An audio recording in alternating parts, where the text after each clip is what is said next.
Et bonsoir à tous. Effectivement, vous le disiez en titre, week-end de folie pour le marathon africain et mondial. La Kenyane Brigitte Kosgei a explosé le record du monde de Paula Radcliffe à Chicago hier, au lendemain de l'exploit de son compatriote Eliud Kipchoge, premier homme à courir les 42 km 195 en moins de 2 heures. Nani Talani raconte. Brigitte Kosgei partait bien en favorite un mois après avoir couru début septembre le semi-marathon le plus rapide de l'histoire, 1h04 minutes 28 secondes, un record toutefois non homologué. Cette fois-ci, la Kenyane a toutefois donné le temps dès le début, distançant dès le premier kilomètre ses concurrentes qui ne l'ont plus jamais revue. À la mi-course, elle avait déjà plus d'une minute d'avance sur le record de Paula Radcliffe. Kosgei est ensuite resté largement en tête du peloton jusqu'à la ligne d'arrivée. Temps mis 2h14 minutes 4 secondes, soit 1 minute et 21 secondes de moins que le record de la Britannique. J'étais heureuse, j'appréciais juste la position que je viens d'obtenir et le record que j'ai battu aujourd'hui.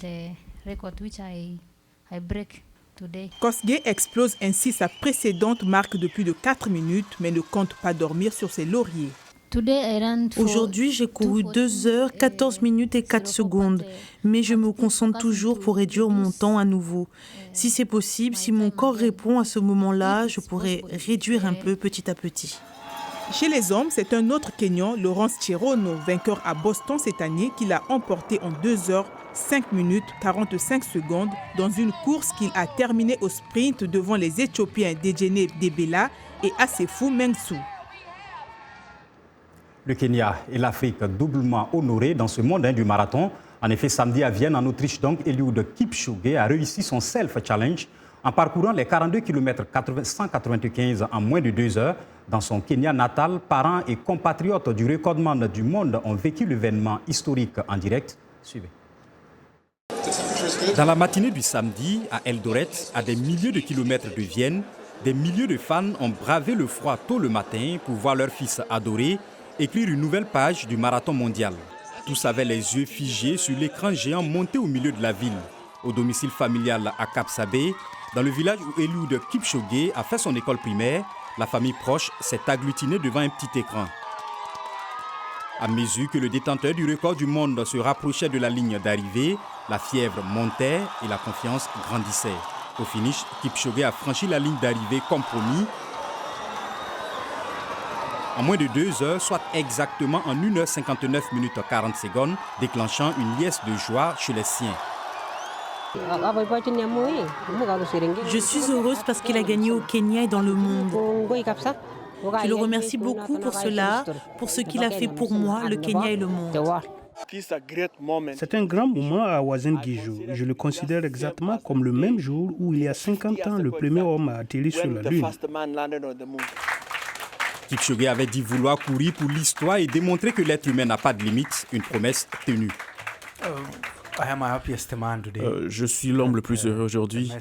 Le message qu'aucun être humain n'est limité est maintenant dans l'esprit de tout le monde. Si vous croyez en quelque chose et que vous le mettez dans votre esprit, transférez-le dans votre cœur et dites-le dans votre bouche, alors il peut être réalisé. Le champion olympique a bénéficié d'une armée de 41 lièvres qui se sont relayés tout au long du parcours pour lui assurer un rythme homogène et le protéger du vent. Conséquence, cette course non officielle n'est pas homologuée par la Fédération internationale d'athlétisme, mais reconnue par sa mère. En football, la série des matchs amicaux s'est poursuivie pour certaines formations africaines ce week-end. À Porto Novo, le Bénin a été accroché par la Zambie 2 buts partout. On note la belle victoire de la Côte d'Ivoire 3-1 devant la RDC. Victoire également de l'Afrique du Sud 2-1 face au Mali. L'Ouganda a assuré en Éthiopie 1-0, tandis que le Kenya s'est incliné à domicile face au Mozambique. Et puis, comme le Sénégal, le Nigeria a tenu le Brésil en échec 1-1. Belle victoire également pour la Centrafrique 2-0 devant le Niger à Niamey. En Europe, Rudy Garcia est le nouvel entraîneur de l'Olympique lyonnais. L'ancien entraîneur de Marseille, de l'AS Rome et de Lille a signé un contrat jusqu'en juin 2021. Il succède ainsi au Brésilien Silvinho, écarté de son poste la semaine dernière pour insuffisance de résultats. Lui qui était seulement sur le banc lyonnais depuis le début de la saison, Rudy Garcia aura pour charge de redresser le club lyonnais, auteur d'un début de saison difficile. L'OL est 14e en Ligue 1 avec seulement 1 point d'avance sur l'avant-dernier Dijon. Avec l'Olympique de Marseille, on se souvient de 2016 à 2019. Rudy Garcia a notamment atteint la finale de la Ligue Europa, perdue à Lyon contre l'Atlético Madrid en 2018. Voilà, c'est tout pour les soirs. On se retrouve demain.